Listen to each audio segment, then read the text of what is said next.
प्रिय दर्शकों, हम आपका ध्यान इस महत्वपूर्ण डिस्क्लेमर की ओर आकर्षित करना चाहते हैं।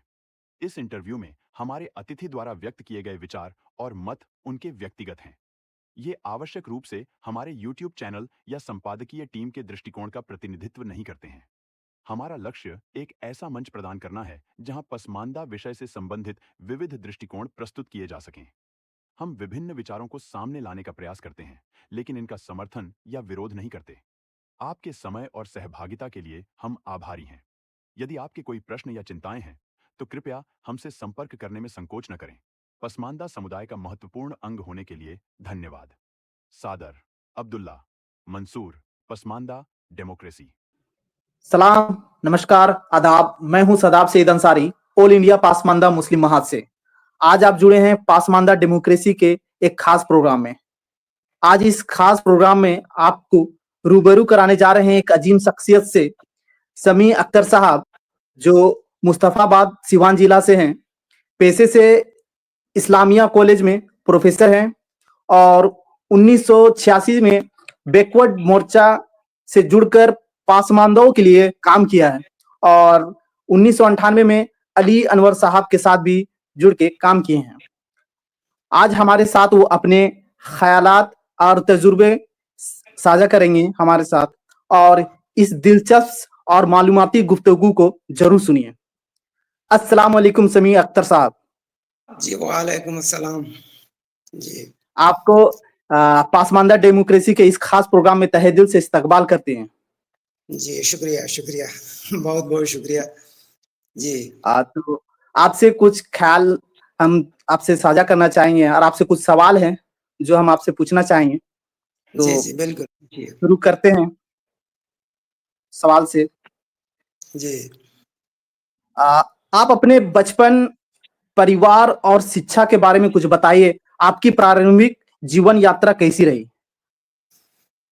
जी मैंने मुस्तफाबाद गांव एक है, गोरियाकोठी ब्लॉक है, सिवान डिस्ट्रिक्ट है, बिहार में। जी मेरी पैदाइश वहीं हुई मुस्तफाबाद में। जी और इब्तदाई तालीम मेरी एक मस्जिद में एक मौलवी साहब रहते थे, वहीं से मेरी इब्तदाई तालीम शुरू हुई। उसके बाद मुस्तफाबाद में ही प्राइमरी स्कूल है, उस प्राइमरी स्कूल में मैंने पढ़ा। फिर उसके बाद हाई स्कूल में पहलेजपुर राजेंद्र उच्च विद्यालय है, वो पहलेजपुर में है, वहाँ से मैंने मैट्रिक किया। फिर जिस कॉलेज में मैं आज हूँ, उसी कॉलेज से मैंने इंटर किया। फिर सिवान ही में एक कॉलेज है, डीएवी कॉलेज, डीएवी से मैंने बीए किया। और वहाँ के बाद पटना यूनिवर्सिटी से मैंने एमए किया। और फिर उसके बाद 88 में हमारा यहाँ इस्लामिया कॉलेज में हो गया, हम यहाँ चले आए सिवान में, और उस वक्त से यहाँ हैं हम। तो मेरा एजुकेशन ऐसे रहा। और बचपने में जी मैंने जब होश संभाला तो मेरे वालिद मोहतरम पोस्ट मास्टर थे। और मैं मुस्तफाबाद जो गांव है मेरा, वो प्योर हिंदू और मुस्लिम बैकवर्ड गांव है। बैकवर्ड क्लास के लोग ही वहाँ रहते हैं। एक दो घर ये ब्राह्मण लोग हैं, जी वरना सारे बैकवर्ड हैं और हरिजन लोग हैं। तो वहाँ बहुत गरीबी थी, बहुत ही गरीबी, एजुकेशन बिल्कुल नहीं। उस माहौल में मेरे फादर बीकॉम थे।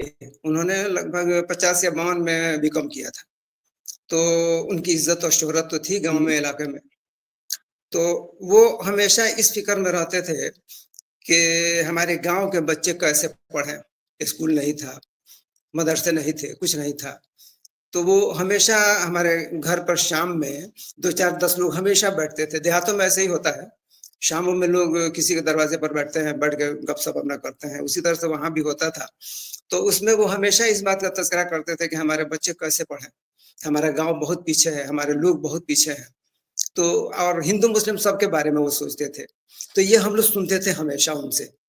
और इसके लिए उन्होंने कोशिश भी किया। एक मदरसा था वहाँ, मस्जिद थी वहाँ हमारे गाँव की।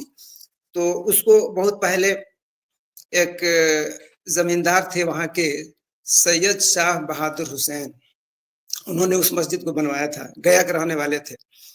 उस जो लिखा हुआ था वो पत्थर पर, उस पर वही वो एड्रेस था, उनका नाम था। तो उन्होंने मस्जिद तो बनवा दिया था, लेकिन टूटी-फूटी मस्जिद थी।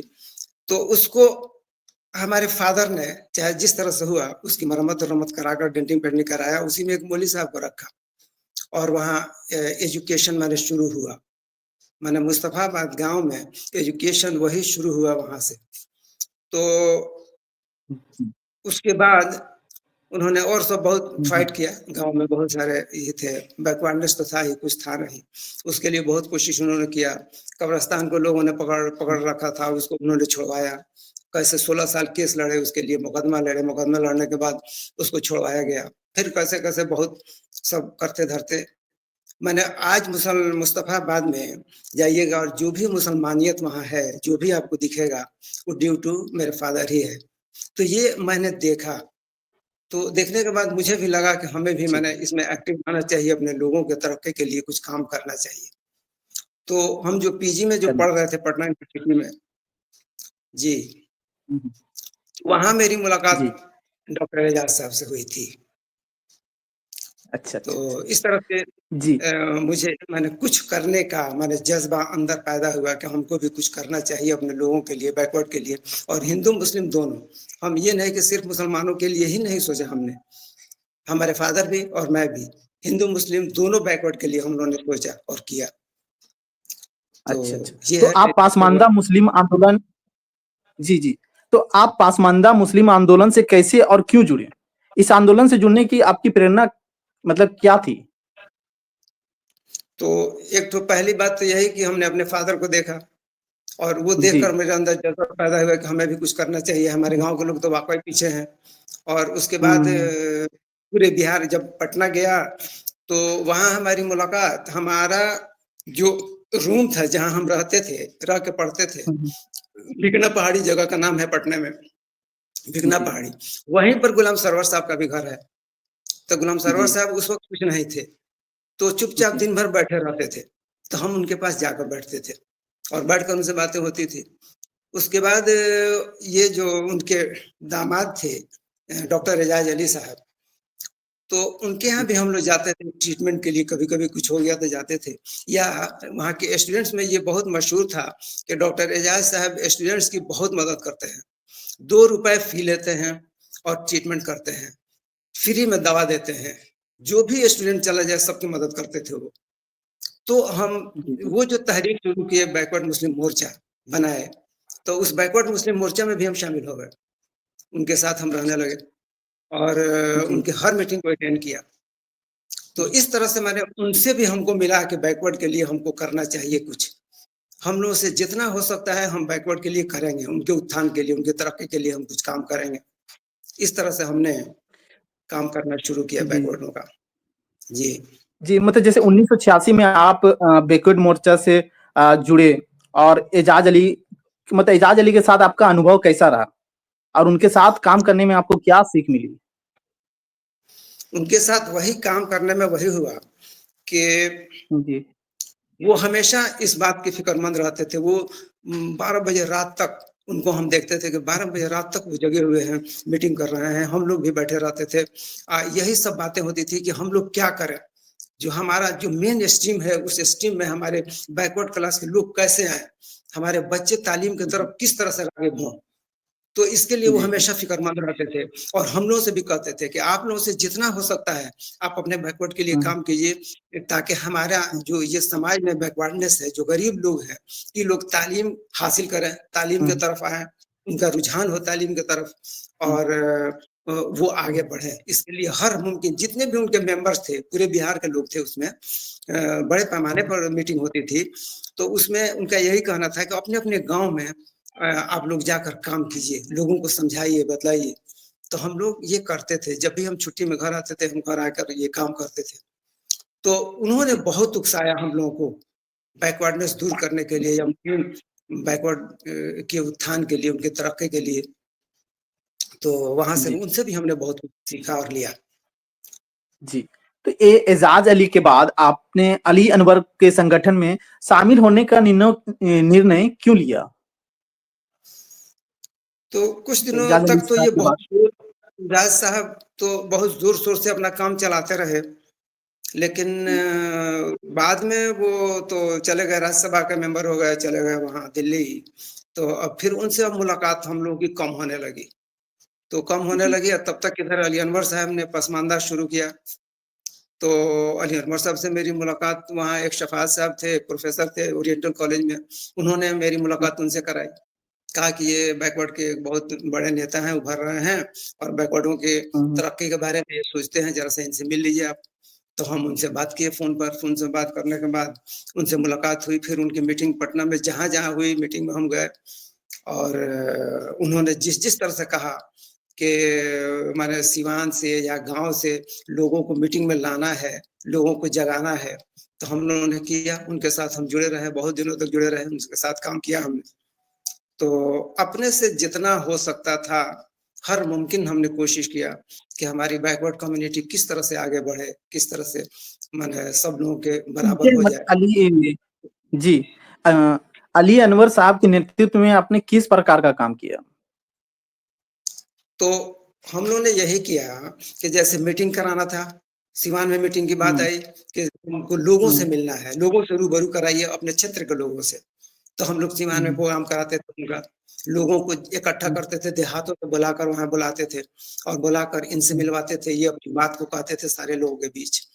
या इनकी बात को हम लोग देहात में भी जाकर अपने लोगों से कहते थे, गरीबों से, जो पढ़े-लिखे अनपढ़ जो लोग हैं उनसे। तो ये सारा काम हम लोग बहुत दिनों तक किए। अच्छा, अली अनवर साहब ने जहाँ-जहाँ मीटिंग की, जैसे आरा में किया, पटना में तो हमेशा होता ही रहता था। या दिल्ली हुँ, में भी एक बार जंतर-मंतर पे किए थे मीटिंग, उसमें भी उन्होंने कहा था कि आप लोग आइए सब लोग। तो हम लोग दिल्ली भी गए, जी, आरा गए, पटना गए, कहाँ-कहाँ उनके साथ हम लोग गए और उनका सपोर्ट हम हुँ, करते रहे, सिर्फ़ इसलिए कि हमारी बैकवर्ड कम्युनिटी के बारे में ये बात करते हैं, उनके उत्थान के बारे में ये बात करते हैं, उनकी तरक्की के लिए सोचते हैं। इसलिए हम लोग उनके जी, लिए करते थे। हम तो चंदा भी देते थे, पैसे भी देते थे, ऐसे भी करते थे काम। तो ये सब काम हम उनके साथ किए। जी। मत अली अनवर जी के सांसद बनने के बाद पासमानदा आंदोलन की क्या प्रमुख उपलब्धियाँ और चुनौतियाँ रही? जी, वो अली अनवर साहब ने जो पसमानदा महाज़ बनाया और अपना काम शुरू किया, तो उससे जी, फ़ायदे तो हुए, बिल्कुल फ़ायदे हुँ, हुए, फ़ायदा हमने देखा भी। ये फ़ायदा हुँ, कि जो वो पंचायत जो चुनाव हुआ, उसमें मुखिया भर हुँ, गए, सरपंच भर गए, प्रमुख भर गए। ये जो बीडीसी होते हैं, वो लोग काफ़ी हुँ, तादाद में बैकवर्ड हो गए और जिला पार्षद कितने बैकवर्ड क्लास के लोग बन गए।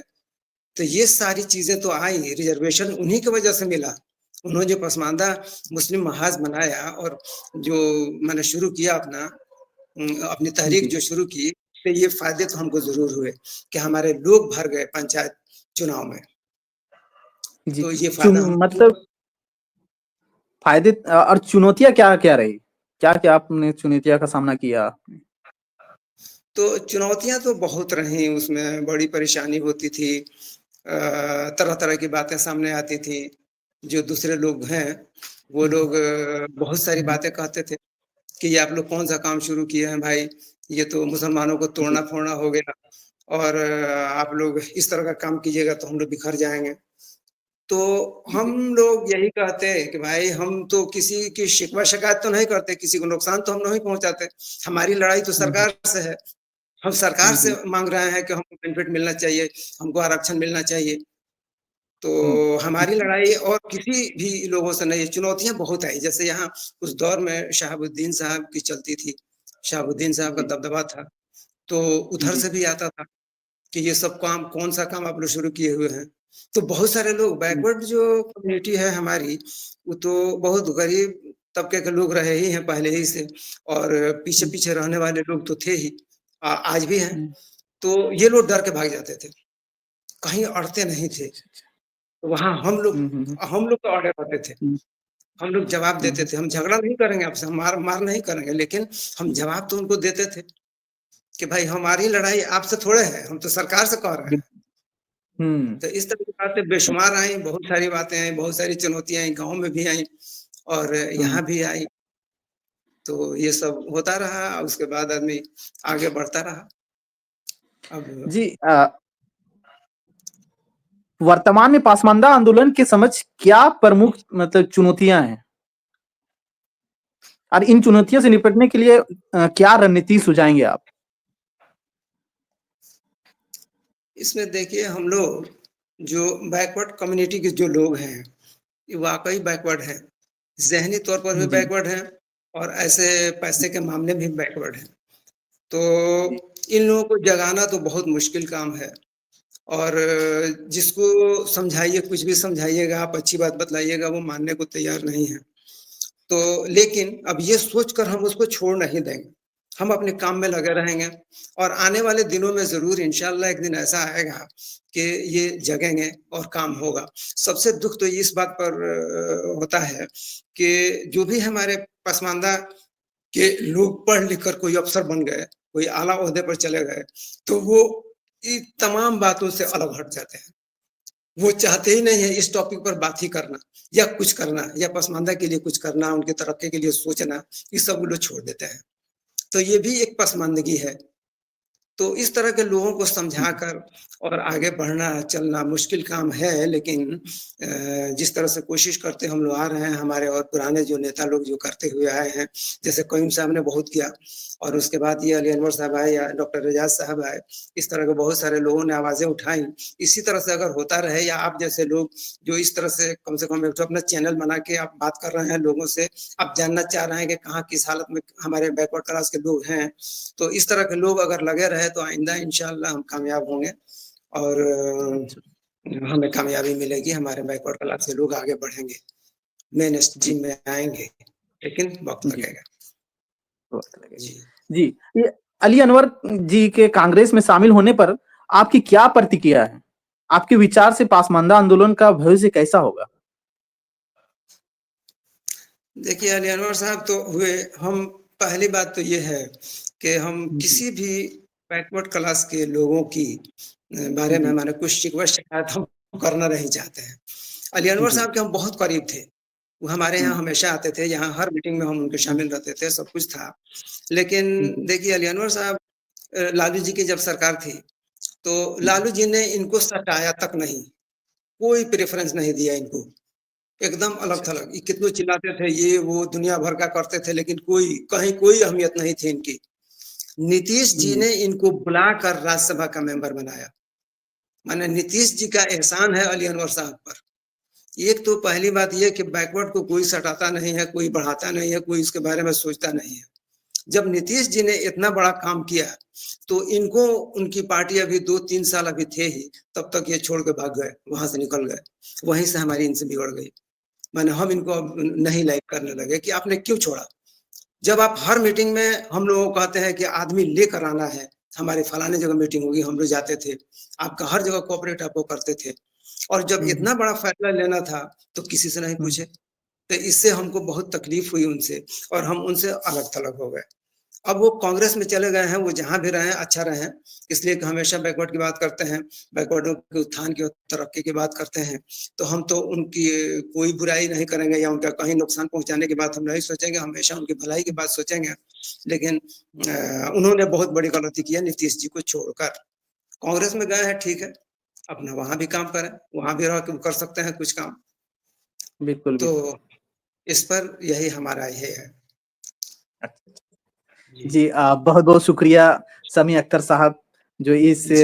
अपने तजुर्बा और ख़्याल को बाँटे और अपना कीमती वक़्त दिए। जी, जी, जी, जी। और हमारे बहुत हमारे व्यूअर्स का भी बहुत-बहुत शुक्रिया अदा करना चाहेंगे और उनसे यही दरख़्वास्त करेंगे कि आगे भी इस तरह के वीडियो को ज़्यादा से ज़्यादा शेयर करें और चैनल आप अगर नए हैं तो चैनल को सब्सक्राइब कर लें और घंटे का बटन दबा लें, ताकि इस तरह के मालूमाती वीडियो आप तक अपडेट होते रहेंगे आइंदा।